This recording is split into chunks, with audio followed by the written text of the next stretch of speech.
ዘውዱ ሾው በመላው አውሮፓ የሚኖሩ ኢትዮጵያውያንና ትውልደ ኢትዮጵያውያን በማህበራዊ ኢኮኖሚያዊና ፖለቲካዊ ጉዳዮች ዙሪያ ያላቸውን ሁለንተናዊ ተሳትፎና እምቅ የህይወት ተመክሮ በጥልቀት የሚዳስስ በይዘቱ ለየት ያለ በአዝናኝ ገጠመኞች የተሞላና በማራኪ ጨዋታዎች የተኳለ ቴሌቪዥን ፕሮግራም ዘውዱ ሾው ቁም ላለው ቁም ነገር ሲሹም ለተዝናኖት በያሉበት ዘውዱ ሾው።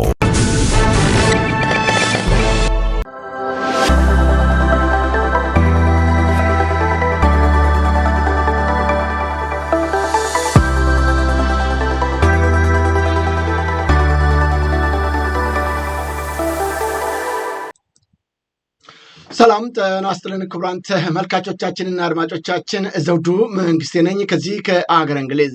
የዝግጅት ክፍላችን ከእናንተ ክቡራን ተመልካች አድማጮቻችን ጋር የምናደርገውን ዝግጅት አጠናቀን መተናል። እናንተም አብራችሁ ቆይታ እንደምታደርጉ ተስፋ እናደርጋለን።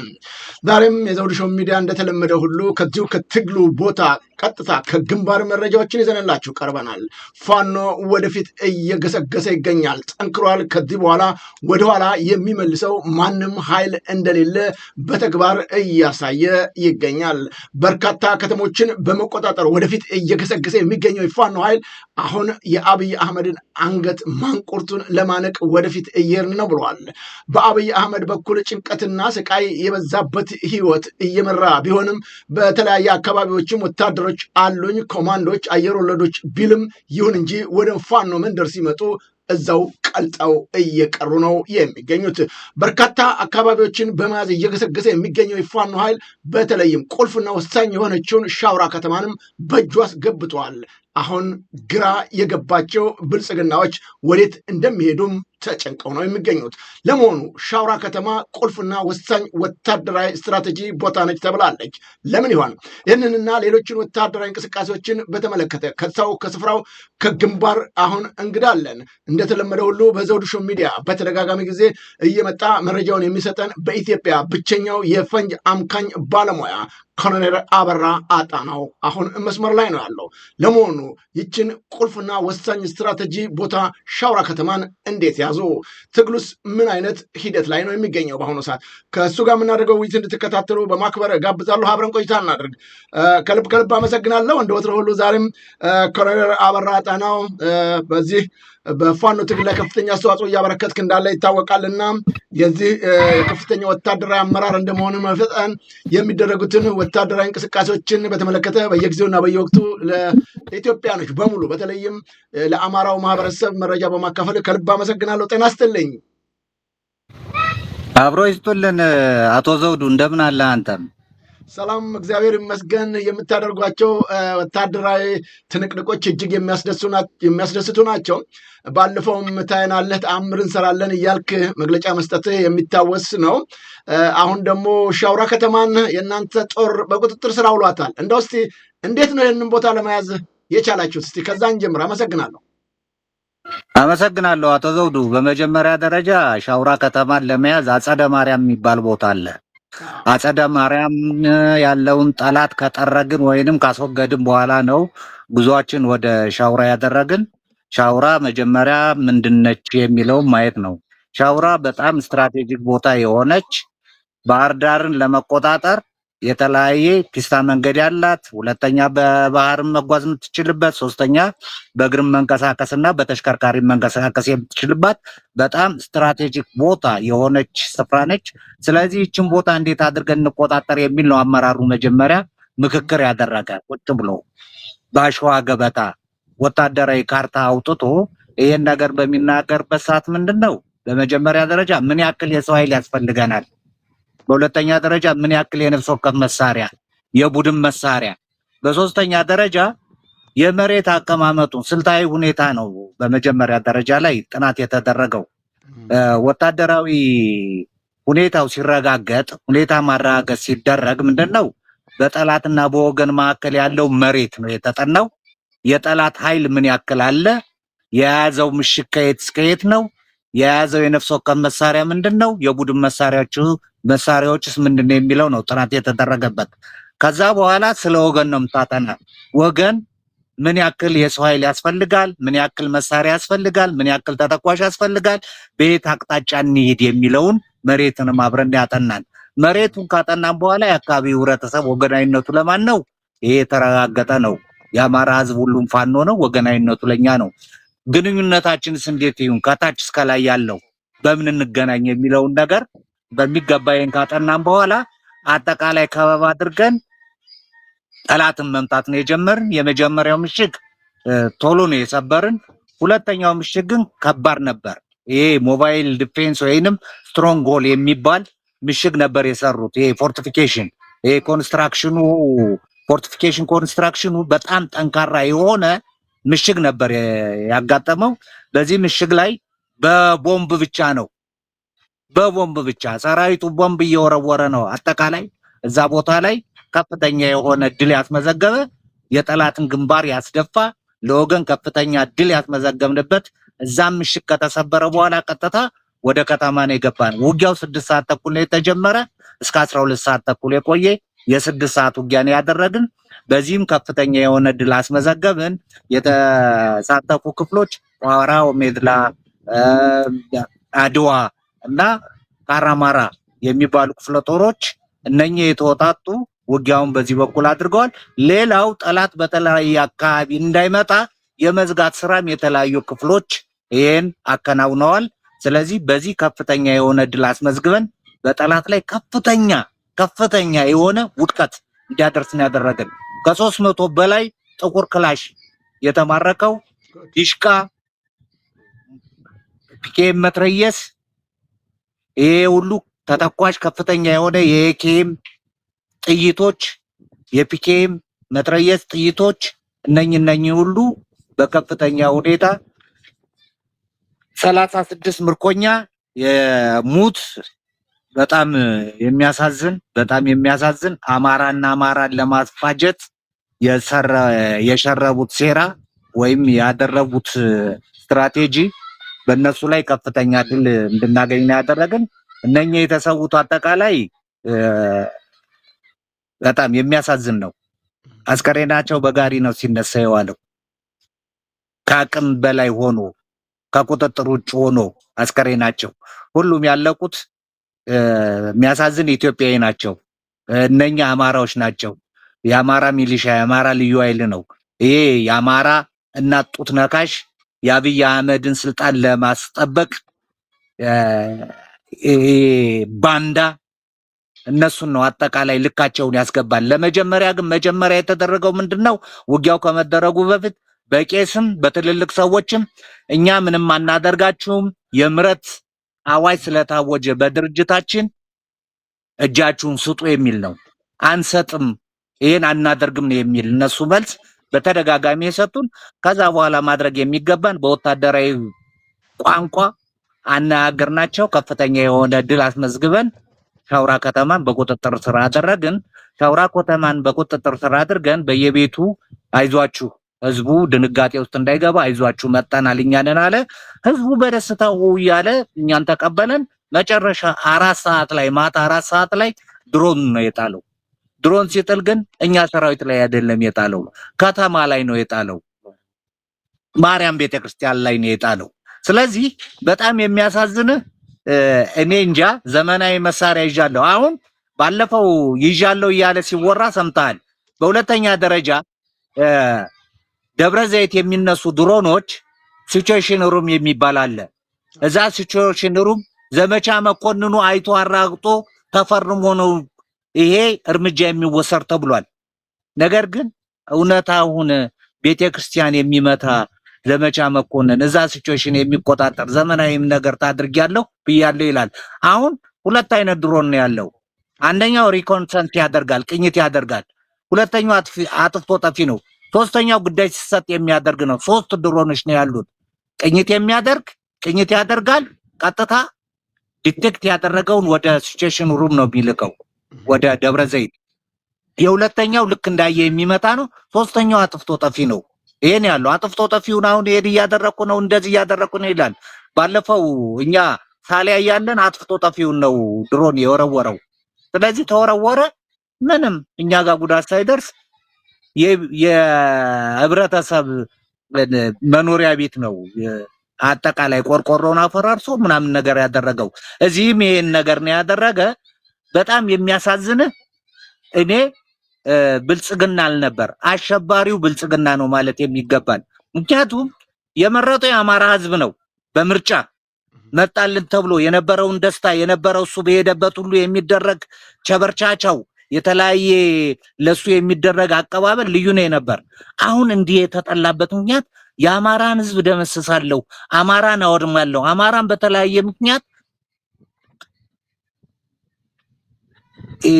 ቀበቶን አስፈታለሁ፣ እኔ ብቻ ነኝ ደምስሼ እኔ ብቻዬን አድርጌ እችን ሀገር 50 ዓመት አንድ ብሔር ይግዛ የሚል አስተሳሰብ ያለው ይሄ እኔ እንጃ ምን አይነት በሽታ ምን አይነት እንትን እንዳለው የማይገባኝ የአሸባሪ ድርጅት መሆኑን ነው የምገልጽልህ። ከልብ አመሰግናለሁ ኮሎኔል። ቀደም ሲል ስትገልጽ የነበረው በተለይም ይሄ ምሽጉ በጣም ከፍተኛ እንደሆነና ከአንድም ሁለት በጣም ጠንካራ ምሽጎች እንዳሉ ገልጸህልኛል። በቦምብ ካልሆነ በስተቀር በቀላሉ ከዛ ምሽግን ማስወጣት እንደማይቻል ጭምር።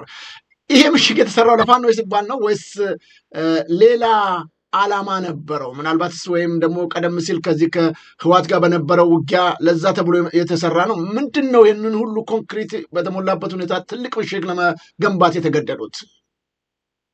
ከህዋት ጋር የሚሰራ ምሽግ እዛው ህዋት አካባቢ ያለበት ጋር ነው። የአማራ በወሎ አካባቢና በሰሜን ጎንደር አካባቢ በደባርቅ በዳባት በምናምን በሚባሉት የሚሰራ ነው፣ ወይንም በወልቃይት የሚሰራ ነው። ይሄኛው ፋኖ ይመጣባኛል ብለው ፈርተው ዘግተው ያዘጋጁት ምሽግ ነው። ኮንክሪት ምሽግ ነው የተሰበረው። ስለዚህ ፋኖ ይመጣብኛል እንጂ ሌላ ማን ይመጣብኛል ብሎ እንትን ያደረገ ነው። አሁን የምነግርህ ፍርሃት ላይ ናቸው፣ ሽሽት ላይ ናቸው። ፈርሷል። ባለፈውም ነግሬያለሁ። ብልጽግና አጽሙ ብቻ ነው የቀረ ብያለሁ። ወታደሩ አሁን ደግሞ የካቢኔ አባል አጽሙ ብቻ የቀረ የሞተ በቃ ሊቀበር ጉድጓድ አፋፍ ላይ ያለ ነው የብልጽግና ሰራዊቱ። ሁለተኛ የብልጽግና የካቢኔ አባል የምትለው አጠቃላይ የወደቀ ነው ያለበት ሁኔታ ላይ ነው ያለው። በሚያሳዝን ሁኔታ ቀደም ሲልም ጠቁመዋል። በተለይም ይሄ የአማራ ልዩ ኃይልና ወይ ሚኒሻ የሚባሉት ምንድን ነው ዓላማቸው? እንደው ህሊና የላቸውም? እንደ ሰው አያስቡም? ከራሳቸው ወንድሞቻቸው ጋር መከላከያ ብዙ ጊዜ ጥሏቸው ይሄዳል። እነሱ ለምንድን ነው የሚጋፈጡት?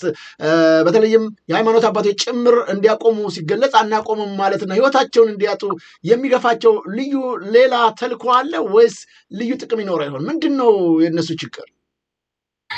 አሁን ምን አለ መሰለ፣ እኔ ቅድም ነግሬያለሁ፣ የአማራ እናት ጡት ነካሾች ናቸው እያለሁ።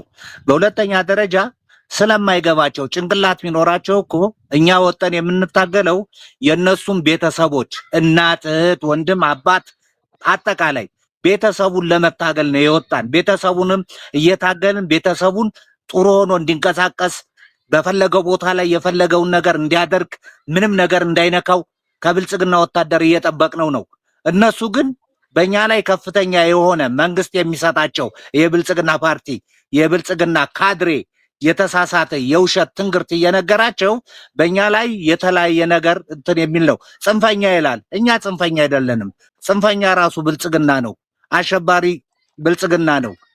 ባንዳ ብልጽግና ነው። ምክንያቱም አሁን ወደ ሌላ አጀንዳ ልገባበት ብዬ ነው እንጂ ዩናይትድ አረብ ኤሚሬትስ ባንዳ የሆነው ይሄ ብልጽግና ነው። አብይ አህመድ ነው ኢትዮጵያን እየሸጠ ኢትዮጵያን ለአረብ የተለያየ ነገር እንድትሆን ሃይማኖት እንዳይኖረን እርስ በርስ እንድንካፈል ከጎረቤት ሀገሮች ጋር እንድንፋጅ ከጎረቤት ሀገሮች ጋር ሲባል ከሶማሌ ጋር ተፋጅተናል፣ ከጅቡቲ ጋር ተፋጅተናል። ከኬንያ ብቻ ነው ከምስራቅ አፍሪካ ያልተጋጨ ነው። ከሌሎች ሀገሮች አጠቃላይ ከደቡብ ሱዳን ከሰሜን ሱዳን አጠቃላይ ያልተፋጀበት አለ። አሁን ከኤርትራ ጋር ውጊያ አደርጋለሁ እያለ ነው። ስለዚህ ይሄ የአረብ ኤሚሬትስ ዩኤኢ ተልኮ ይዞ የመጣ ባንዳ መንግስት ነው የምልህ ይሄን ነው። ከልብ አመሰግናለሁ ኮሎኔል። እንግዲህ ፋኖ በተለይም አንድ ከሆነ በኋላ ጠንክሮ ስራዎችን እያከናወነ ይገኛል። በተለያዩ አካባቢዎችም እየፈጸማቸው ያለው ተጋድሎች እጅግ የሚያመረቁ ናቸው። ከስፍራው አንዳንድ የደረሱኝ መረጃዎች አሉ። በምስሉ ላይ የምታየው እንግዲህ ሻውራ ከተማን ከተቆጣጠራችሁ በኋላ የተፈጸመ ተግባር ነው። በከተማው ውስጥም ጸጥታው አሁን በጥሩ ሁኔታ እንደሚገኝ እየተገለጸ የሚገኝበት ሁኔታ አለ። ባንኮችን በተለይም ይሄ ሸኔ ኃይልና ሌሎችም ይዘርፋሉ። እናንተ ደግሞ በዚህ ሁኔታ ትጠብቃላችሁ አካባቢውንና እንደ ወታደራዊ ዲሲፕሊኑ ጨዋነቱ ከየት የመጣ ነው ማለት እንችላለን? ወይስ እናንተ በምትሰጧቸው አመራሮች ነው? እንግዲህ አንተ ከፍተኛ ወታደራዊ አመራር ነህና እንደነዚህ አይነት ጥንቃቄዎች እንዲፈጸሙ ምንድን ነው የምትሏቸው ለወታደሮቹ ወይም ደግሞ ለፋኖቹ? እንግዲህ አቶ ዘውዱ ለፋኖች አጠቃላይ የምናስተምረው ትምህርት የመጀመሪያ ደረጃ ቅርስ መጠበቅ አለበት።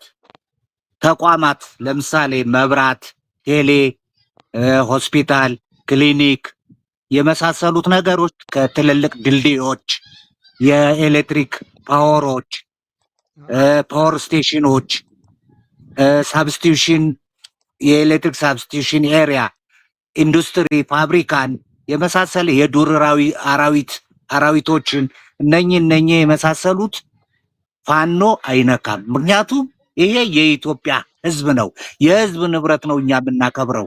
ስለዚህ ይሄ አይነካም የሚል ነው የኛ ትልቁ ዓላማችን ወይንም ስትራቴጂካችን፣ እቅዳችን ይሄ ነው። በዚህ መሰረት ሰራዊታችን የተቃኘ ነው። የፈለገ ተአምር ቢመጣ ከተማ ስንቆጣጠር ባንክ ቤት አለ፣ የተለያየ ኢኮኖሚ አውታሮች አሉ። እነሱን ጥበቃ ነው የምናደርግባቸው እንጂ እኛ እነሱን የምንነካበት ሁኔታ የለም። እስካሁን ድረስ እኛ በተቆጣጠርንባቸው በአማራ ክልል ላይ አንድ ባንክ ቤት የተዘረፈ ምንም ነገር የለም። ስለዚህ በአክሲዮን የሚተዳደሩ ባንኮች አሉ፣ በመንግስት የሚተዳደር ባንክ አለ። ማንንም ምንንም አልነካንም፣ ምንም አላደረግንም። ከፍተኛ የሆነ እገዛ እያደረግን ጥበቃ እያደረግንላቸው ስራቸውን እንዲሰሩ እያደረግን ያለንበት ሁኔታ ነው። ሰራዊታችን ከላይ እስከታች ድረስ በዚህ የተቃኘ ነው።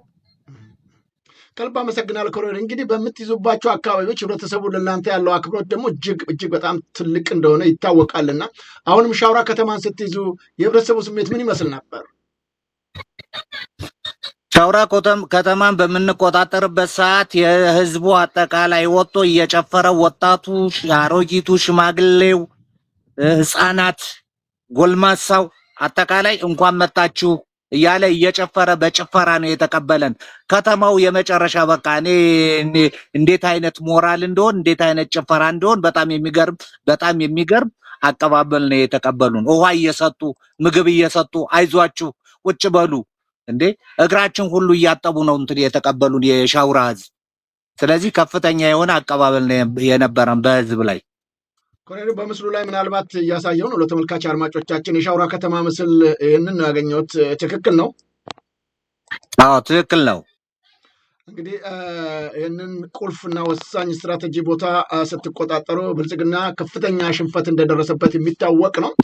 በቀጣይ ለሚያዙት ቦታዎችም ይህንን ምሽግ ሰባብራችሁ ተቆጣጥራችሁታልና በቀጣይ ምንድን ነው የምንጠብቀው?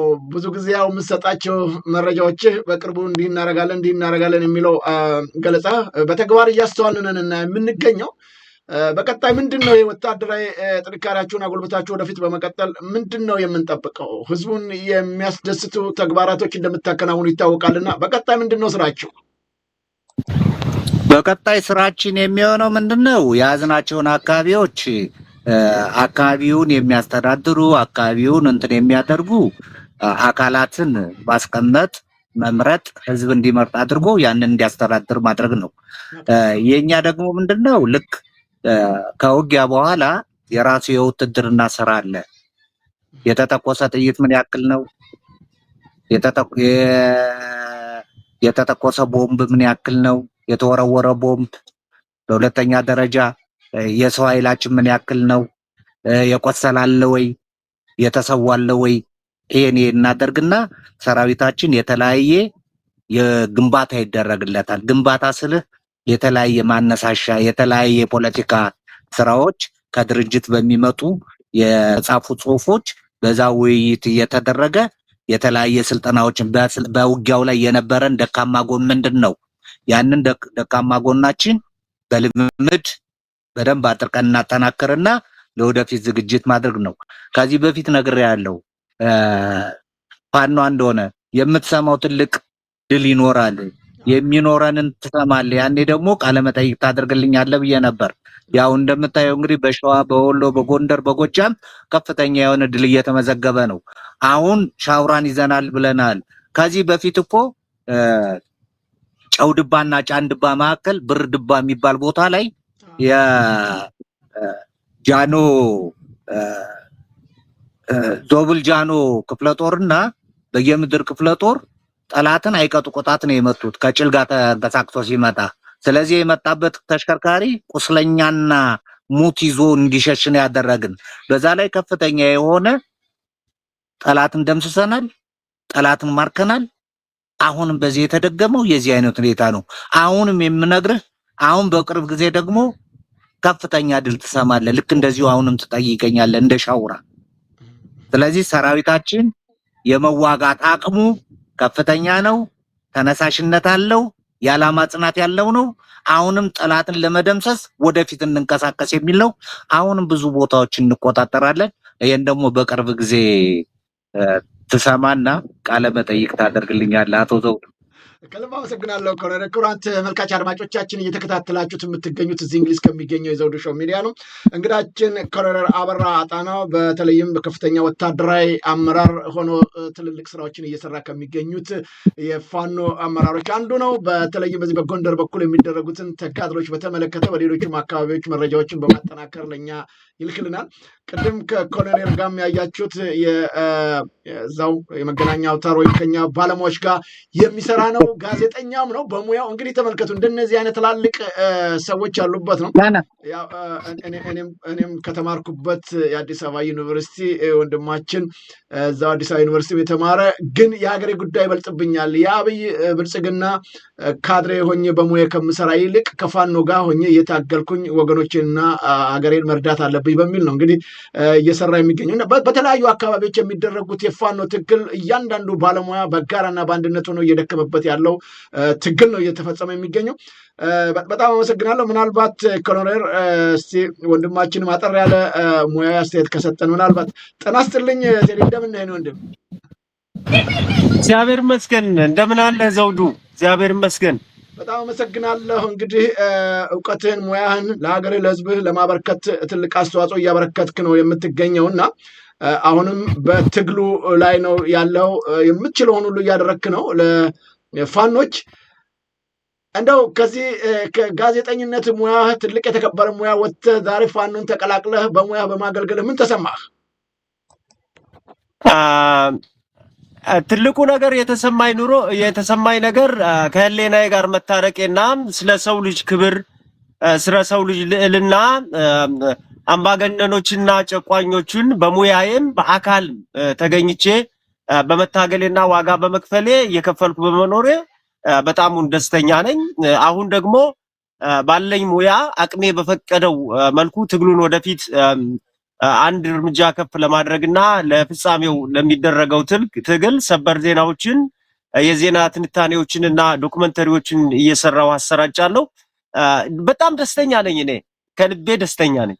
በጣም አመሰግናለሁ ቴዲ። እንግዲህ ተመልካች አድማጮቻችን እንደነዚህ አይነት ኢትዮጵያኖች የአማራ ልጆች ናቸው ይህን ትግል በጋራ በየሙያቸው ሁሉም እየተፋለሙ ስራ የሚሰሩት እና ብዙ መረጃዎችን እያጠናከረ የቪዲዮዎችም ፎቶግራፎችም እንደዚሁም ተጋድሎችን ሰበር ዜናዎች ሁሉ የሚልክልን ወንድማችን ዛሬ እናንተም በምስል አይታችሁታል። እንደዚህ ነው እየተቀናጀን ስራዎቻችንን የምንሰራው። በሀገርም በውጭ የምንገኝ ባለሙያዎች እየተናበብን እንደምንሰራ ብልጽግናዎች ሊያውቁ ይገባል። በነገራችን ላይ በተደጋጋሚ ጊዜያት የዘውዱ ሾው ሚዲያን ከአየር ላይ ለማውረድ የተደረገው ጥረት ይታወቃል። አንዱም የማቀርባቸው ምስሎች የፋኖችን ተጋድሎና ያገኟቸውን ድሎች የመከላከያ ኃይልን ምርኮኛ በማሳይበት ከነመሳሪያቸው በተደጋጋሚ ጊዜ ቫዮላንስን እና የኮሚኒቲ ጋይድላይንስ አልተከተልክም እያሉ እያገዱ ስለሆነ አሁን ማቅረብ አልችልም እንጂ በጣም በርካታ መረጃዎችን ወንድማችን ቴዲ ልኮልናል። ግን በቴሌግራም ቻናላችን ላይ ለማቅረብ እሞክራለሁ። በጣም አመሰግናለሁ። ግን በዚህ ትግል ላይ ከፍተኛ አስተዋጽኦ የሚያደርጉ በርካታ ባለሙያዎች አሉና በቀጣይ በውጭ የሚገኘውስ ባለሙያ በተለያየ ሙያ ላይ ያለው ለሀገሩ ሙያውን ያበረክት ዘንድ በተለይም የአማራን ትግል የተቃና እንዲሆን ምን ማድረግ አለባቸው ትላለህ ቴዲ?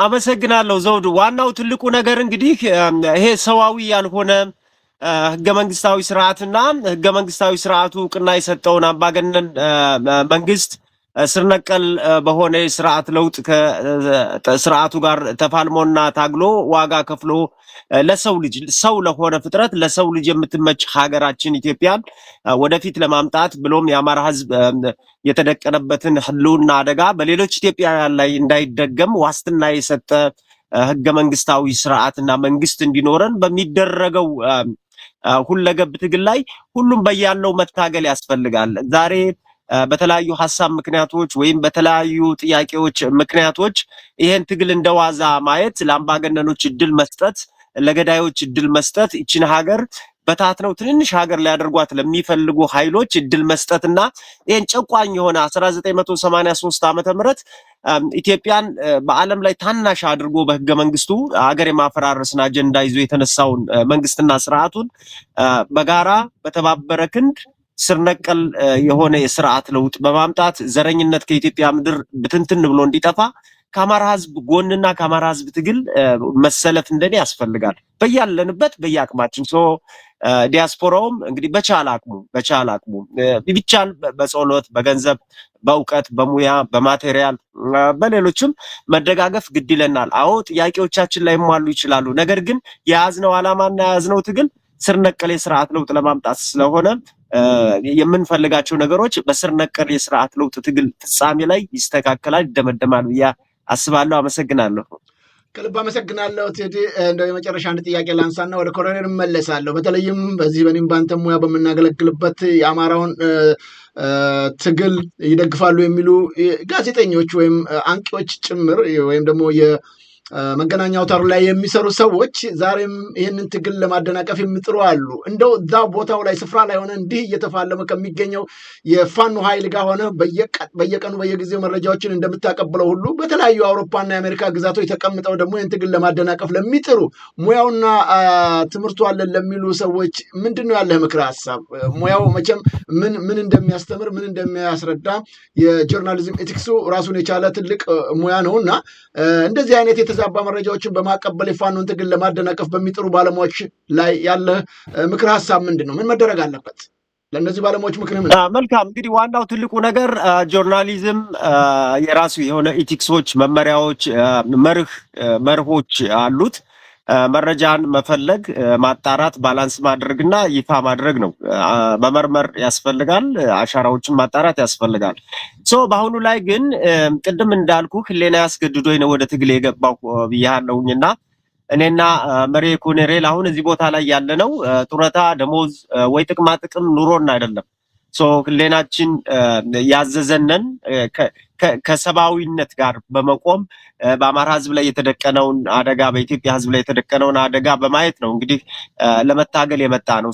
አንዳንዶች በእኛ ላበት፣ በእኛ ድካም፣ በእኛ ደም ኑሯቸውን የመሰረቱ ሰዎች አሉ። እነዛ ሰዎች ያሰቡት ሳይሳካ ሲቀር ወይ ጥቅማቸው የሚነካባቸው ሲሆን በአብዛኛው መረጃን ማዛባት ብቻ አይደለም በትግሉ ውስጥ እጃቸውን ከተው ራሱ ትግሉን አደጋ ላይ ለመጣል የሚያደርጉ ኃይሎች አሉ። እንግዲህ ይሄን በተለያየ መልክ ነው የምናየው። ከጠላት ጋር ነው እንግዲህ ጠላት አለን። ታንክም ባንክም ያለው መንግስት ጠላት ስላለን ከሱ ጋር ታክቲካሊ አሊያንስ የፈጠሩ ፕሮፓጋንዲስቶች እና የፖለቲካ የዲፕሎማሲ ሰዎች ይኖራሉ። ጥቅም እስከሆነ ድረስ ያው ህሌና ካላዘዘ እንደዛ ነው የሚሆነው። ዓለም እንደዚህ ናትና በዛ የተሰማሩ ሰዎች ያዛባሉ፣ ብዙ ነገር ያደርጋሉ። ግን ዞሮ እቺ በእያንዳንዷ ቀን የምንሰራት ሂደት ታሪክ ናት። ፎር ኔክስት ቀጣዩ ጄኔሬሽን ቀጣዩ ትውልድ መዝግቦ የሚይዛት ባንዳም በባንዳነቱ መልካም የሰራም በመልካምነቱ ዘግባ የምታስቀምጥ ዓለም እጅ ላይ ነን። እንደ ትናንት ነው በስማ በለው ታሪክ አይጻፍም። ዛሬ ማስረጃ፣ ቪዲዮ፣ ኦዲዮ፣ ፎቶግራፍ የሚባሉ ነገሮች አሉና ችግሮቻችን ሁሉ ሰርተን በወዛችንና በላባችን ከማደር ይልቅ በፋኖ ደምና ላብ በዚህ ትግል ጥገኛ ሆኖ መኖር የሚፈልጉ ሰዎች በፈለጉት መንገድ እየተረጎሙ ትርጓሜ እየሰጡ ከጋዜጠኝነት ወይ ከመረጃ አቀባይነት ሐሳብና ኢቲክስ የተለየ መረጃዎችን ያቀብላሉ። እንግዲህ ታሪክ ይወቅሳቸዋል። እነሱ ግን ልብ ይግዙ። ምክንያቱም እያንዳንዱ አንዲት ስህተት ሲሰሩ ያቺ ስህተት ብዙ ዋጋ እንደምታስከፍል፣ ብዙ ደም የፈሰሰባት፣ ብዙ ዋጋ የተከፈለባት እንደሆነ ከሁሉም ከህሊናችሁ ጋር ታረቁ። የሰው ልጅ ውደዱ። ምስኪን የሆነውን የሰው ልጅ እንውደድ። በሰው ልጅ አንቀልድ፣ በወዛችን እንደር ነው የምል። አመሰግናለሁ። ከልብ አመሰግናለሁ ቴዲ።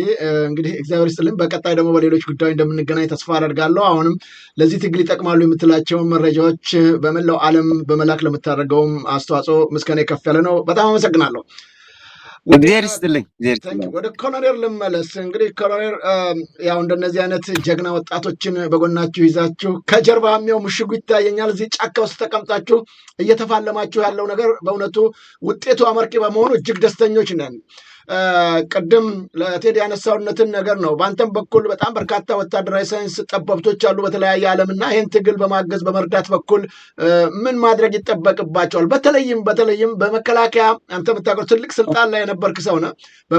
በመምሪያ ኃላፊነት ብቻ ሳይሆን በሙያውም አንቱታን ያተረፍክ ብቸኛው የፈንጂ አምካኝ ባለሙያ ነህና ከዛ የተንደላቀቀ ህይወት ወጥተህ ዛሬ ለትግሉ ትልቅ አስተዋጽኦ እያበረከትክ ነው የምትገኘውና ጀነራል የሚል ማዕረግ ፊልድ ማርሻል የሚባል ማዕረግን ተሸክመው ከብዷቸው የሚንቀሳቀሱ በንጹሐን ላይ እንዲህ አይነት ግፍና በደል ሲፈጸም ዛሬም በዝምታ የሚያልፉ ወታደራዊ ሳይንስ ባለሙያዎች ናቸው እንኳን ባንላቸው፣ እንደው እንደነዚህ አይነት የጦር መኮንኖችን ምንድን ነው የምትላቸው? ይሄ ጦርነት ቆሞ በሀገራችንና በህዝባችን ሰላም ይመጣ ዘንድ ትልቁን አስተዋጽኦ የሚያበረክተው መከላከያ ነው፣ በየትም ዓለም ላይ ቢሆን ማለት ነው። መንግስትን በአግባቡ እስካልሰራ ድረስ መፈንቅለ መንግስት ብዙ ጊዜ የሚያደርጉት የመከላከያ ነው ወይም ወታደሮች ናቸውና እንደነዚህ አይነት ሰዎች አሁንም ለሰላም፣ ለአንድነት፣ ለህዝቦች ነፃነት የማይተጉ ግን የሚያጠፉትን ምንድን ነው ያለህ ምክረ ሀሳብ? አንደኛ ምን አለ መሰለህ አቶ ዘውዱ፣ መናገር የምፈልገው የተወሰነ ነገር አለ። አሁን በቀደምለት 70 ምናምን ዓመቱን የኤሊት ፎርስ ሐዋሳ ላይ በሚከበርበት ሰዓት አይተህ እንደሆንክ በሄሊኮፕተር በገመድ የሚወርዱ ኮማንዶዎች ነበሩ። በዛ ላይ አብይ አህመድ የተናገረውን ነገር ሰምተሃል። ከሶማሌ እስከ ምጽዋ ያለውን ቴሮሪስት አጠፋለሁ ነው የሚል። በጣም የሚያሳዝንህ እውነት አሁን ባህር ኃይል አለ ወይ ነው። ባህር ኃይል ይኖረኛል ብሎ አቋቁሟል። የተቋቋሙ በጣም የሚገርም የኔ ጓደኞች ናቸው አብዛኛዎቹ። ነገር ግን የባህር ኃይል ክራይቴሪያውን ያሟላሉ ወይ? ልምምዱንስ የታደረጉት ኩሬ ውስጥ እያደረገ ጣና ላይ እያደረገ ሐዋሳ ላይ እያደረገ ወደ ላንጋኖ ሄዶ እንትን እያደረገ ይሄ ምንድነው እንደዚህ ያደረኩ እንደዚህ ነኝ የሚል? ሁለተኛ ዝም ብለህ በምታይበት ሰዓት ሶማሌ ያሉት ቴሮሪስቶች እነኚህ አልሸባብ እና አሊታድ የሚባሉ አሉ። እዛ በቀይ ባህር የሚሄድ መርከብ እያቆሙ ፈረንሳይም አሜሪካም እንግሊዝም የዩሮፒያን ዩኒየንስ ማቆም ነው ያቃታቸው። በስንት ቢሊዮን ዶላር ነው መርከቦቻቸውን ሲያስመልሱና ኔጎሽዬሽን እየተደረገ ስንት ነገር የሚደረግ። አብይ አህመድ በባህር ላይ በውቅያኖስ ላይ ምንም አይነት ምርምር ሳያደርግ ምንም ነገር የጦር መሳሪያውን እንኳን ምን ፈጣን ጀልባ አለው ወይ መርከብ አለው ወይ? ይሄ ምን ተዋጊ መርከቦች ማለት ነው እነኝ የሌሉት ይሄን አደርጋለሁ ብሎ ሲናገር ሰምተዋል። በሁለተኛ ደረጃ የ90 ዓመት የአየር ኤርፎርስ ነው እንትን የትርኢት በሚያሳይበት ሰዓት ደብረ ዘይት ላይ በዛ ላይ ከራሻ የመጡ ሱ30 ሱ32 መጥተዋል።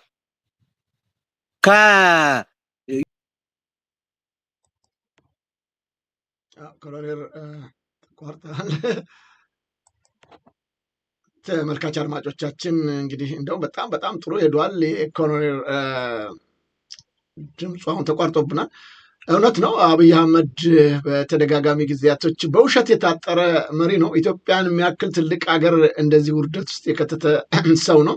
ምን ማድረግ እንችላለን? ያለን አማራጭ እንደነዚህ አይነት ካዲ የሀገር ጠንቅ ባንዳዎችን ካሉበት ኃላፊነትን ማስወገድ ነበር። ግን እንዳለመታደል ሆኖ ቅርታ እስቲ ኮሎኔል አስወጥተዋል።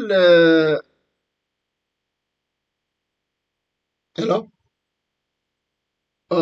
እንደገና በዛኛው ብትገባ ነው። አስወጥቷል። ተመልሰህ ግባ እንደገና። ኮሎኔል በዚህ ሳይሆን ራሱ በቅድሙ ተመልሰህ ብትገባ ነው የሚሻለው። ኮሎኔል አቋርጦብሃል እዚህ ጋር። ኮሎኔል ይሰማሃል? በዚህ ሳይሆን እንደገና በቅድም በላኩት መስመር ግባልኝ ፕሊዝ። ቅድም በላኩልህ መስመር ላይ ቴንክ ዩ። ይቅርታ ያው መስመሮች ችግር ነው። አንዳንድ ጊዜ ያው እንደገና ሌላ ስልክ ተቀይሮ ነው የመጣብኝ። ይቅርታ ጠይቃለን። ተመልካች አድማጮቻችን እንደምታውቁት በጣም በተደጋጋሚ ጊዜያቶች በአብይ አህመድ ክህደትና ውሸት የሚዘገቡ ዘገባዎች እኛንም እያሳቀቀን ነው። በቃ በጣም የሚገርም ነው። ቅድም ኮሎኔል እንደገለጸው ከራሽያ ከፈረንሳይ በጣም በሚሊዮን የሚቆጠር ገንዘብ እኮ ነው ተበድሮ እንደገና ደግሞ ከአረብ ኤሚሬቶች አምጥቶ ለታይታ ምን ይሰራልናል የሌለንን ነገር። ይህንም ዝርዝር ጉዳዮች የአየር ኃይልን ወታደራዊ እንቅስቃሴዎች በተመለከተ ወይም ደግሞ ያሉትን መሳሪያዎችና እንደዚሁም የነበረውን ከዚህ ቀደም በአየር ኃይል ላይ አቅርቢያቸው እንደነበረ የምታስታውሱት ነው። ሻለቃ ማሞ በዝርዝር አስቀምጠውልናል። ሻለቃ ማሞ ለማ ምን እንደሚመስል በደርግ ጊዜ፣ በንጉሠ ነገሥቱ ጊዜ፣ እንደገና በኢህአዴግ ጊዜ አሁን ምን እንዳለ በዳታ ጭምር ሳይቀር እንደገለጹልን የምናስታውሰው ጉዳይ ነው። ለማንኛውም የአብይን የውሸት የተሳሳተ መረጃ በየጊዜው እያዳመጡ እንደዚህ ነች ኢትዮጵያ። አሁን በጣም የሚገርም ነው እኮ ከምጽዋ እስከ አሰብ ይህንን በሙሉ ተቆጣጥረናል። ኮሎኔል ቅድም እንዳለው ትላልቅ አቅምና ጉልበት ያላቸው አካላቶች ያልቻሉትን እሱ ይችላለሁ። ኦኬ፣ በጣም አመሰግናለሁ። ኮሎኔል ተመልሶ መጥቷል። በጣም አመሰግናለሁ። መቀጠል እንችላለን። እንግዲህ በዘጠነኛውን ዓመት ኢትዮጵያን አየር ትርኢት በማሳየት በኩል እየገለጽክልኝ ነበር ያለኸው እና በዛው መቀጠል ይችላል። 9ኛ ዓመቱን የአየር ኃይል ምስረታ በዓል በሚያደርግበት ሰዓት ላይ ከራሽያ የመጡ ሱ-31 ሱ-32 እና ሱ-30 ጀቶች ናቸው። በሁለተኛ ደረጃ ከአረብ ኤሚሬትስ የመጡ አሉ። እነኚህ ትርኢቱን አሳዩ፣ ተመልሰው ወደ ሀገራቸው ነው እንዲሄዱ የተደረገው በሌለ ነገር ላይ ዲተር ለማድረግ ነው። ዲተራንሱ ለማን ነው? አንደኛ ለኤርትራ ነው፣ ሁለተኛ ለቲፒኤልኤፍ ነው፣ ሶስተኛ ለፋኖ ነው። በዚህ ዲተራንስ ደግሞ ማንም እንዲህ ነን ብሎ እጅ የሚሰጥ ምን የሚል ነገር የለውም። እንዳውም በጣም የሚገርምህ ኢሊት ፎርስ አለኝ ብሎ ከተናገረ በኋላ ምንድነው ያለ? ዘመናዊ መሳሪያዎችን ታጥቀናል፣ በዘመናዊ መሳሪያ ነው ካሁን በኋላ ሁሉን ነገር የምናደርግ ነው ያለው። ዘመናዊ መሳሪያ አሁን ገዝቷል። አረብ ኤሚሬትስ በጣም ብዙ ሰጥቶታል። አሁን ድሮን ከቱርክ ገዝቷል፣ ከኢራን አለው፣ ከቻይና የሚወሰደው አለ። ነገር ግን ያን የመጠቀም አቅም አላቸው ወይ? ያንን የመጠቀም አቅም የላቸውም። የሰው ኃይል የለውም የሚጠቀም። በሁለተኛ ደረጃ ዝም ብለህ በምታይበት ሰዓት አሁን የብልጽግና ወታደር መከላከያ የሚባለው አጠቃላይ ምንድነው በምትልበት ሰዓት የዓላማ ጽናት የሌለው ለገንዘብ ብቻ የተሰባሰበ። አሁን ሰሞኑን ወሎ ላይ ያደረጉትን፣ ሰሜን ሸዋ ላይ ያደረጉትን አይተሃል። የግለሰብ ቤት ገብቶ የገበሬ ቤት እህል አፍስሰው እህል የሚያቃጥል ነው። እዚህ በምናደርገው ውጊያ ላይ እኛ እኮ ከተማ ውስጥ መጣው ሲገቡ ምንድነው የሚያደርጉ? ሱቅ ፈትሸው ብር ይወስዳሉ፣ የተሰፋ ልብስ ይወስዳሉ። በርበሬና ሽሮ የሚወስድ ክብር የሌለው ኢቲክስ የሌለው ወታደር ነው ያለው። የቆመ መኪና ላይ እኮ ቴፕ የሚወስድ ነው፣ ባትሪ ነቅሎ የሚወስድ ነው። ይሄን ወታደር ይዞ ነው ይሄን አደርጋለሁ የሚል። አሁን የያዘው ሐሳቡ እኔ ሄጄ ኤርትራን እገጥማለሁ፣ ኤርትራን አሸንፋለሁ፣ ቀይ ባህርን አድርጌ እዛ ጋ ቀይ ባህርን ካደረግኩ በኋላ ምንድነው ወደ አማራ መጥቼ አሁንም ፋኖን እንትን አደርጋለሁ ነው የሚለው። አይመለስም፣ አይመጣም፣ አያሸንፍም። አብይ አህመድና ብርሃኑ ጁላ የሚመሩት ውትድርና ሙያ ያለውን አካል ማሸነፍ አይችሉም። አሁን ዝም ብለህ በምትመለከት ሰዓት ጥሩ መኮንኖች ሊኖሩ ይችላሉ። አብዛኛው ግን ትከሻ ከብዶ ራስ ባዶ ወይንም ጭንቅላት ባዶ የሚባሉ ናቸው። ትከሻቸው ትልቅ ነው፣ ይሄ ማዕረጋቸው፣ ይሄ ጭንቅላት ግን ባዶ ነው። ስለዚህ ይሄን አደርጋለሁ የሚል የተሳሳተ የተሳሳተ ቀመር ይዘው ነው የገቡ። በዚህ በተሳሳተው ቀመር ደግሞ የሚቀምስበት ሁኔታ ላይ ነው ያለ። አሁን ወደ ኤርትራ ለውጊያ ለማድረግ ይሄ የእጅ አዙር ውጊያ ነው የምነግርህ። አረብ ኤሚሬት ከሱዳን ወጣለች፣ ከሶማሌ ወጥቷል፣ ከጅቡቲ ወጥቷል። ስለዚህ ያለው ከሳውዲ አረቢያ ጋር ከፍተኛ የሆነ ግጭት ላይ ናቸው ያሉት። ስለዚህ አብይ አህመድ አረብ ኤሚሬትስ ነው የመረጠ። አረብ ኤሚሬት ነው የተለያየ ነገር የሚያደርግለት። ቤንሻንጉል ጉሙዝ ላይ ጉባ የሚባለው አካባቢ 10,000 ጦር የሚሰለጥን ውትድርና ማሰልጠኛ ቦታ ላይ ገንብቶላቸዋል። ያ ግንባታ የተከናወነው በአረብ ኤሚሬትስ ነው። ያንን ግንባታ የሚቆጣጠር ሁሉን ነገር ጌታቸው ጉዲና ነው። ይሄ ምርኮኛው ጌታቸው ጉዲና ነው። የመከላከያ አሁን የሚባለው የመረጃ ዋና መምሪያ ኃላፊ ነው የሚባል የአብይ ቀኝ እጅ፣ የብርሃኑ ጁላ ቀኝ እጅ የሆነ። ስለዚህ ገንዘቡ ዶላሩ አጠቃላይ በማን ነው? በእነሱ ነው። ያ የሚመጣው ገንዘብ ግን ገቢ ለነሱ ነው፣ ለኪስ ነው። የምነግር ነገር ይሄን ውጊያ ጄኔራሎች፣ ኮሎኔሎች ይደግፋሉ። እንደገና የካቢኔ አባል ይደግፈዋል። ምክንያቱም ውጊያ ሲኖር በጀት ይለቀቃል። በጀት ሲለቀቅ ወደ ኪሱ የሚገባ ነው። በጀት ካልተለቀቀ ግን ኪሱ ባዶ ስለሚሆን ይሄን ውጊያ ይፈልጉታል። አብይ አህመድ ስልጣኑን ለማቆየት እነሱ ኪሳቸውን ለመሙላት የደሃ ልጆችን ነው እያመጡ እየማገዱ ያሉት። በጣም የሚሞቱት የሚያሳዝን ነው፣ የሚያሳዝን። እኔ በጣም ነው ማዝነው። በጣም ትንንሽ ልጆች 16፣ 17፣ 18 ዓመት ልጆች በጣም አሁን እየማረክን ስንይዛቸው እኔ እናቴ ቤተሰቤ ናፈቀኝ እያለ የሚያለቅሱ ልጆች ናቸው። የአብይ አህመድ እያፈሰ በተለያየ ምክንያት ይዟቸው የሚመጣ። ስለዚህ በጣም የማዝነው በእነሱ ነው። በሁለተኛ ደረጃ በውጊያ ላይ ምንም የሚገኝ ጥቅም የለም። ልንገርህ፣ የሀገር ኢኮኖሚ ነው የሚወድም፣ ህብረተሰብ ነው የሚጎዳ። ይሄን ነው የሚያደርግ። ህብረተሰባችን እንዳያልቅ ነው እኛ የወጣን። ህብረተሰባችን እንዳይጨፈጨፍ አማራን ለማጥፋት ከምድረ ገጽ ለማጥፋት ፈልጎ ነው ይሄን ያደረገ። ይሄን ደግሞ እኛ አንቀበልም፣ አይሆንም ብለን ነው በሰላማዊ ሰልፍ ይሄን ነገር ተገለጸ። ወጣቱ ወጣ፣ ወጣቱን መረሸን ጀመረ፣ መግደል ጀመረ። ከዛ በኋላ ነው አይሆንም፣ እኛ አማራዎች ነን፣ አማራ እየሞተ የፈለገ ነገር ይቅርብን ብለን ወደዚህ የመጣን። በጣም የሚያሳዝን ነው። አሁን በቀደም ለሻውራ ላይ የሞቱት አጠቃላይ አማራዎች ናቸው። ነገር ግን ምን ታደርጋለህ? ተው ተብሎ ሲለመን ያለም ልመናን አልቀበልም ያለ ቄስ የማያከብር ሽማግሌዎችን የማያከብር የዚህ አይነት ሁኔታ ነው የተደረገበት። የእርስ በርስ አጋጨን። ያው ድሉ የኛ ነው፣ ነገም ድሉ የኛ ነው።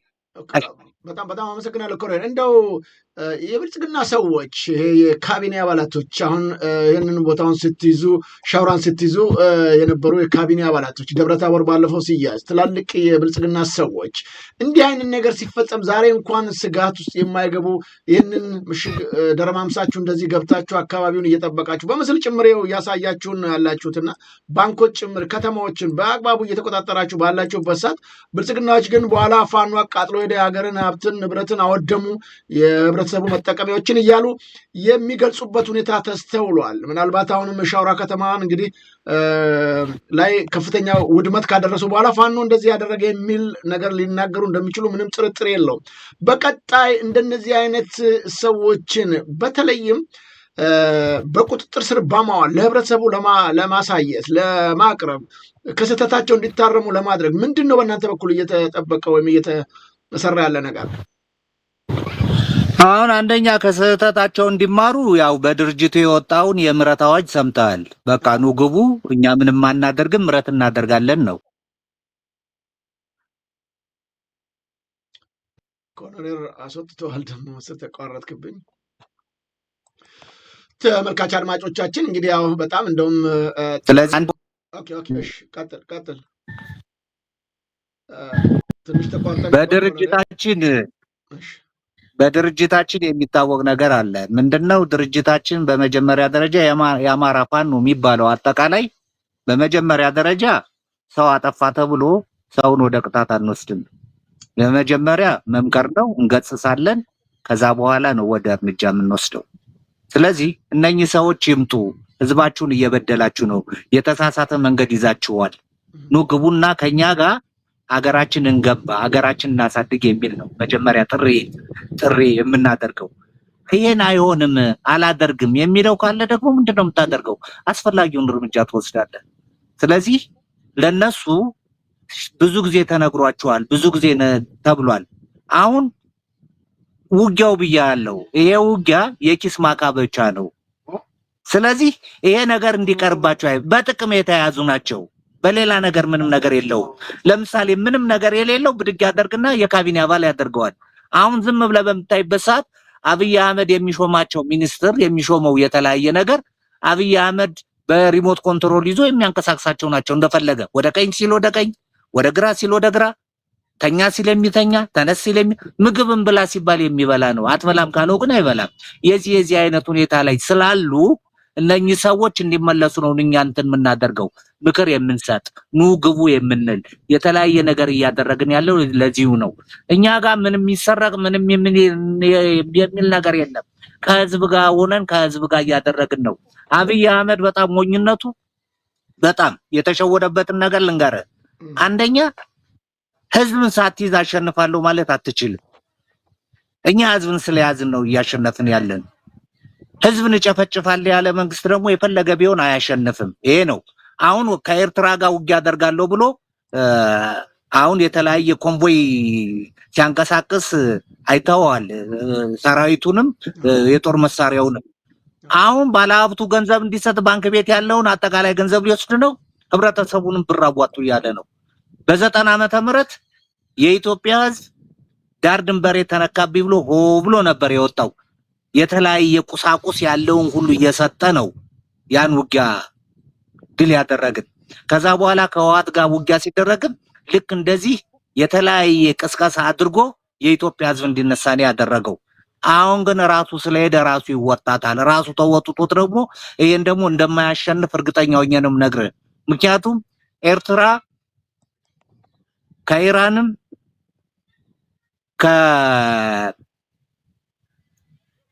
ከቱርክሽን ከቱርክም ከራሻም ከፍተኛ የሆነ መሳሪያ ታጥቃለች። የራሻ የአፍሪካ ግንኙነት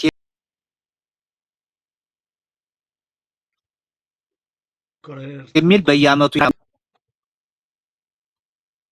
ቀጥል። ተመልካቾቻችን ያው የኔትወርክ መቆራረጥ አለ። ለማንኛውም ተገቢና አስፈላጊ መረጃዎችን ያገኘን ይመስለኛል። በኮሪደር አበራ በኩል ቢቋረጥም አስፈላጊና ከተለይም ከሻውራ መያዝ ጋር ያሉትን መረጃዎች አካፍሎናል። በጣም ነው ደስ የሚለው። እንደዚህ በየጊዜውና በየወቅቱ እኛም ለእናንተ ተመልካች አድማጮቻችን ከስፍራው ከቦታው የፋኖን አመራሮች ከፍተኛ ወታደራዊ አመራሮች ጭምር ሳይቀር እንደዚህ እያቀረብን መረጃዎቹን እናቀብላቸዋለን። የዘውዱ ሾው ሚዲያን ለመዝጋት በጣም ብዙ ጥረቶች እየተደረጉ ነው ያሉት። እንዳልኳቸው በጣም አዝናለሁ። በምስል የተደገፉ በጣም ቅድም ቴዲም የላካቸው በጣም ብዙ መረጃዎች አሉ። በነገራችን ላይ በየጊዜው እየተናበብን ነው የምንሰራው ስንል አለ ምክንያት አይደለም። ኦኬ እሺ፣ ኮሎኔል ተመልሰሃል። ቀጥል ነው ወንድምሽ። እና አንደኛ ህዝብን ሳይዝ ነው አሁን ውጊያ ሊያደርግ የሄደው። ስለዚህ ይሄ ደግሞ የእጅ አዙር ውጊያ ነው። የአረብ ኤሚሬትስ ተልዕኮ ተይዞ ነው። ይሄም ውጊያ የሚደረግበት ምክንያት የዛሬ 2 ዓመት ለ30 ዓመት ነው ለ40 ዓመት ለአረብ ኤሚሬትስ ኤርትራ ወደብ እንድታለማ ሰጣት ነበር፣ የወደብ ኪራይ። ያንን ከተወሰነ ጊዜ በኋላ ኤርትራ እምቢ አለች፣ ወደ ጅቡቲ ሄደ። ከጅቡቲም አይሆንም ሲባል ከዛ በኋላ ኤርትራን መውጋት አለብኝ፣ ኤርትራን ማድረግ አለብኝ አለ። ስለዚህ የሱን ተልዕኮ ይዞ ሊያስፈጽም ነው ያደረገ። እዛም ሰሜን ሱዳን ውስጥ የሚደረግ ውጊያው የሁለቱ ጄኔራሎች አሁን የልዩ ኃይል አዛዡን አሚት የሚባለውን እሱን ደግፎ ነው እዚህ ጋር አሁን ማሰልጠኛ ወይንም ሚሊተሪ ቤዝ ገንብቶ ይሄን ነገር እያደረገ ያለው በአረብ ኤሚሬትስ ነው። አሁን ሰምተን እንደሆነ የአሜሪካ የሴኔት አባል በዚህ ነገር ላይ ከፍተኛ የሆነ ማስጠንቀቂያ እየሰጡ ያሉበት ሁኔታ ነው ያለ።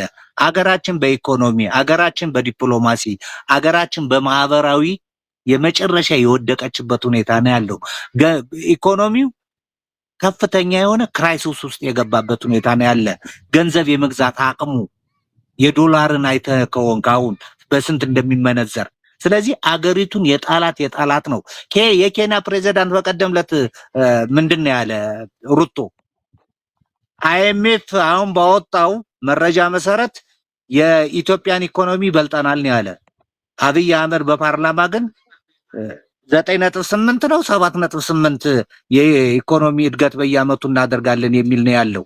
ስለዚህ የተሳሳተ ኢንፎርሜሽን ነው ለኢትዮጵያ ሕዝብ እየነገረ ያለው። እኔ በጣም የሚገርመኝ ነዳጅ ወጣ ተባለ፣ በሁለተኛ ደረጃ ወደብ አገኘን አለ። በጣም ሁሌ የተለያየ ነገር ለኢትዮጵያ ሕዝብ የተሳሳተ ኢንፎርሜሽን የሚሰጥ እኔ እውነቴን ነው የምነግርህ። አሁን መናገር ከብዶኝ ነው ላየር ማለት ስለከበደኝ ነው። በቃ ይሄን ነገር እንትን የምልህ በአማርኛ ለመናገር የከበደኝ ማለት ውሸታም አጭበርባሪ ሰው ነው። ምንም እሱ ያላፈረውን እኛ ለምን እናፍራለን? ምንም ያሳፍር የለም ነው። አይ ምን አለ መሰለህ አንድ ነገር ውሻ ነከሰኝ ብለህ ውሻን አትነክስም። አንድ ሰው ተናገረ ብለህ ደግሞ ያ የተናገረውን ነገር እንትን አትልም ለማለት ፈልጌ ነው። ስለዚህ በጎንደርኛ ጥንቃቄ ወስደህ ነው አንተ። አመሰግናለሁ።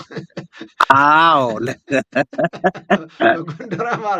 ኦኬ ኮሎኔል፣ በጣም የሚገርም ነገር ነው። አንዳንድ ሰዎች አሁን ከኤርትራ ጋር ውጊያ እንግዲህ አንተ ያለ መረጃ ያው ዓለም አቀፍ መረጃዎቹንም እንደምትከታተል እረዳለሁና ገልጸዋል። ግን በአንዳንድ የብልጽግና ሰዎች አሁን አማራው በተለይም ኤርትራን የወደቡ የአሰብ ጉዳይ የምጽዋ ጉዳይ እንደዚህ ከተባለለት አገሪቱን ታላቅ ሀገር ልትሆን ስለሚሻ ፋኖም በዚሁ ውጊያ ውስጥ ይቀላቀላል የሚሉ ወገኖች አሉ። በተለይም በዚሁ በብልጽግናው በኩልና እውን የማገዝ ነገር ይስተዋላል ተብሎ ይገመታል። በፋኖ በኩል ልክ ወረደ እንደው ብታጠቃ እኔ ምን አይነት በጣም የሚያሳዝን ነው። እኛን ሊያጠፋ ሱሪ ሊያስወልቅ ቀበቶ ሊያስወልቅ የመጣ እኛን በተለያየ ጊዜ ውጊያ ሊያደርግ የመጣ እኛን ለመደምሰስ ከፍተኛ አማራን ከምድረገጽ ሊያጠፋ ይሄን ቦታ ለራሱ ብሔር ሊሰጥ እንትን ያደረገ እንዴት አድርገን ነው ከሱ ጋር እኛ ትብብር የምናደርግ? እኛ እሱን ከስልጣን ማውረድ መጣል ነው፣ መደራደር ሳይሆን የምነግርህ መጣል ነው የምንፈልገው። ስለዚህ ይሄን ደግሞ እንጥለዋለን፣ ይሄን እናደርጋለን። ከኤርትራ ጋር ሄደ እኮ ኤርትራ እኮ ወደዚህ ደንበር አልመጣችም። ባልደርሱ ስምምነት መሰረት ቦታውን ይዛለች ነው ያለ ዛላምበሳና ባድመ። ስለዚህ ያን ቦታ ይዛለች የያዘችው ነው። አሁን የሄደው እሷን እንትን አደርጋለሁ፣ እሬቻን አከብራለሁ። ቀይ ባህር ነው እሬቻን ሊያከብር እዛው ብቻ እንትን አይባልም። እሬቻው እዛ ውስጥ ነው የራሱ እንትን የሚልለት ታያለህ። እዛ ውስጥ ስንት ሰው እንደሚያልቅ ያኔ የምዘግበውና የምታየው የምስቅበት ሁኔታ ነው ያለ። እኛ ከሱ ጋር ድርድር አናደርግም፣ ወደዛም ገብተን ውጊያ አናደርግም። እኛ ከዚህ ሆነን እሱን እንዳውም በወታደራዊ ቃላት እያናገርን ከተማዎቻችን ነፃ እያደረግን ነፃ የምናደርገውን ቀጠና ደግሞ አስፈላጊውን የሲቪል ተቋማት እየገነባን የምንሄድበት ሁኔታ ነው ያለ እንጂ ወደዛ አንሄድም። 4 ነጥብ የምነግርህ ይሄን ነው።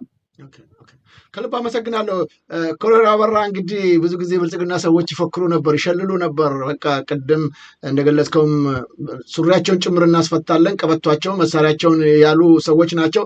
እናረጋ ከበደ፣ ተመስገን ጥሩነህ እና አንዳንዶቹም የብልጽግና ሰዎች በአማራ ክልልም ሰሞኑን ጥፍት ብለዋል። እስቲ ይህን ሰውዬ እንስማው። የት ገቡ ይሆን? በቃል ተሳስተናል ማለት አለበት። ለመሆኑ የአማራ ህዝብ ጥያቄ እናንተ ጋር አለ እንዴ? ምን ይሰራሉ እናንተ ሸለቆ ውስጥ? እናንተ ሸለቆ ውስጥ የአማራ ህዝብ ጥያቄ ወስዳችሁ አስቀምጣችኋል እንዴ? እናንተ ጓሮ ውስጥ የአማራ ህዝብ ጥያቄ አለ እንዴ? የአማራ ህዝብ ጥያቄ እኮ ተከዜን ሻገር በል አትለውም እንዴ?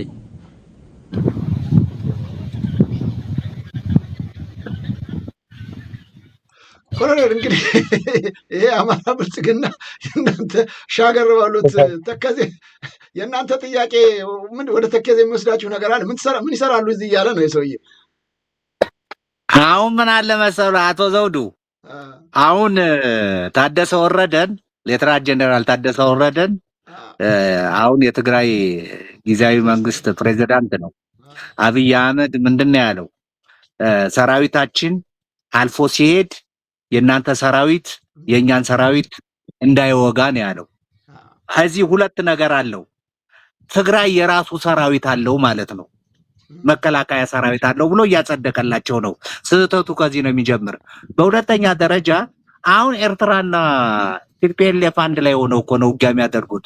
አሁን ለብልጽግና ሰዎች የምታስተላልፍልኝ መልእክት እንዳውም ልንገር አይደለም፣ ተከዜን አለፍ በሉና ጥያቄያችሁን ጠይቁ በላቸው። እኛ ከተከዜ ወደዚህ እንጂ ከተከዜ ማዶ ምንም ነገር የለንም። እኛ አጠቃላይ ኢትዮጵያን ነው ኢትዮጵያን እንደ ኢትዮጵያ ከብልጽግና የሚባል አሸባሪ መንግስት ማዳን ያለብን የሚል ነው አሁን ትልቁ ግባችን የሚሆነው። አመሰግናለሁ። ግን እነዚህ ሰዎች አሁን ድምጻቸው ጠፍቷል። ምን ይሆን ምክንያቱ? ምናልባት እየፈሩ ነው ወይስ በክልሉ የሉም? እናረጋ ከበደ የገቡ እንደው አሁን ምን አለ መሰለ፣ አሁን ደልጊት ማን ነው ሻውራ ስትቆጣጠር ከሻውራ ወደ ተለያየ ቦታ ያሉ አጠቃላይ ወረዳዎች ይሄ የካቢኔ አባል የሚባለው አጠቃላይ ጠፍቷል። ህዝቡ ራሱን በራሱ እያስተዳደረ ነው፣ እኛን እየጠበቀ ነው። ስለዚህ ቅድም ነግሬያለሁ፣ ሰሞኑን ደግሞ የሆነ ቦታ ጠብቀኝ እና የሆነ ነገር እናደርጋለን። ያኔ ደግሞ እንዴት ሆነው እንደሄዱ ነግሬያለሁ። መረጃው ስላለን ነው። በጣም አመሰግናለሁ። በዚህ ወታደራዊ ስራዎቻችሁ በእውነቱ አይደለም ኢትዮጵያኖች ዓለም እያደነቃችሁ ነው። በአጭር ጊዜ በጣም በፈጣን ሁኔታ በዛ ላይ ምንም አይነት ሌላ ሶስተኛ ወገን ሳያግዛችሁ ወይም ሳይረዳችሁ በሚገርም ሁኔታ አካባቢውን እየተቆጣጠራችሁ ያላችሁት። ቀደም ሲል በዚህ ከሻውራ ብቻ ከ300 በላይ የክላሽንኮቭ መሳሪያዎችን፣ ስናይፐር፣ ብሬን፣ ድሽቃ በርካታ ተተኳሾችን ሁሉ ማርካችኋል። እንግዲህ በአጭር ጊዜ ከአንድ ቦታ ብቻ እና እንደዚህ እያደረጋችሁ ያለምንም ሌላ ረዳትና አጋር ትግሉን አጠናክራችሁ ወደፊት እየቀጠላችሁ ነው። እንዳልከው ሁልጊዜም ወደፊት ጠብቁ ትለናለህ፣ በትክክልም ውጤቱን ታሳየናለህ። የሚያበረታታ ነገር ነውና ከልብ አመሰግናለሁ ኮሎኔል። እንደው ለመጨረሻ ሀሳብ እና ምክርን አስተያየቶችን ስጠንና በዚሁ ውይይታችንን እንቋጫለን። በሌላ ጊዜ በሌሎች ተጋድሎች እና ድሎች እንደምንገናኝም ተስፋ አደርጋለሁ። ቴንክ ዩ። አመሰግናለሁ። ምንም ነገር የለኝም አቶ ዘውዱ። እሺ፣ እግዚአብሔር ይስጥልኝ። በጣም አመሰግናለሁ ኮሎኔል። ተመልካች አድማጮቻችን እየተከታተላችሁት የነበረው እዚህ እንግሊዝ ሀገር ከሚገኝ የዘውዱ ሾው ሚዲያ ነው። እንግዳችን ኮሎኔል አበራ ጣናው የከፍተኛ ወታደራዊ አመራር ነው። በዚህ በጎንደር የሚደረጉት ተጋድሎች በጣም ውጤታማ ስራ እየሰሩ ናቸው የሚገኙት። በአጠቃላይ በሸዋም በወሎም በጎጃምም የሚደረገው ተጋድሎ ጠንክሮ ቀጥሏል። ጎንደሬዎች እንግዲህ ይህችን ቁልፉና ወሳኝ ስትራቴጂ ቦታ ይዘዋል። ሻውራን በቀጣይ እንግዲህ ወደ ባህር ዳርና ወደ ሌሎች ቦታዎች ከጎጃም ፋኖች ጋር ከወሎ ፋኖ ከሸዋ ፋኖ ጋር እየተቆራኙ ወደፊት እየገሰገሱ ነው። አብይ አህመድን አንገቱን ማንቁርቱን አንቀን ለህግና ለፍትህ እናቀርባለን ብለው ወደፊት እየገሰገሱ ነው የሚገኙትና በተቻለ መጠን በውጭም በሀገርም የሚገኙ ኢትዮጵያኖች ደግሞ ይህን ትግል በማገዝና በረዳት በኩል ይህንን ጸረ ኢትዮጵያና ጸረ አማራ የሆነውን ስርዓት አስወግዶ የህዝቡ የራሱ መሪን የሚመርጥበት ሁኔታ እስከሚመቻች ትግሉ ተጠናክሮ እንዲቀጥል እያልኩኝ እኔም እንግዲህ ዝግጅቴን እዚህ ላይ አበቃለሁኝ። በተቻለ መጠን ታዲያ ይህንን ከስፍራው ከቦታው ከግንባር የምናመጣቸው መረጃዎች በተመለከተ ለሌሎች ተመልካች አድማጮቻችን እንዲደርስ መረጃው ምን እንደሚመስል እውነታው መሬት ላይ ያለው ምን እንደሚመስል የሚያስረዳ ዘገባ ነውና በተቻለ መጠን ሼርና ላይክ ብታደርጉት በጣም መልካም ነው። በብልጽግናንም አንገት የሚያስደፋ መረጃ ነውና ምንችለውን እናደርጋለን። ታዲያ በተለይ አዳዲስ ተመልካች አድማጮቻችንም ሰብስክራይብ እያደረጋችሁ የዘውዱ ሾው ሚዲያን ብትከታተሉ እንደነዚህ አይነት ወቅታዊና ትክክለኛ መረጃዎችን ከስፍራው ከቦታው እናመጣላችኋለን። በዝግጅቶቻችን እንደተደሰታችሁ ተስፋ አደርጋለሁኝ። አማራ ያሸንፋል። ኢትዮጵያም በቅርብ ጊዜያት ነፃነቷን ታውጃለች። በህዝባችን መከራ ላይ እና ስቃይ ላይ ከፍተኛ ስራዎችን የሰሩትን ለህግና ለፍትህ እስከሚቀርቡ የዘውዱ ሾው ሚዲያ አሁንም ተጠናክሮ የሚቀጥል መሆኑን እየገለጽኩኝ የዛሬን ዝግጅት ከኮሎኔል አበራ ጣናው ጋር ያደረግነው ውይይት በዚህ የቋጨው። በቀጣይ ዝግጅቶቻችን ወይም እንግዶቻችን እስከምንገናኝ ሰላም ጤና ይስጥልኝ እያልኩ የምሰናበታችሁ እኔ ዘውዱ መንግስቴ ነኝ። መልካም ጊዜ።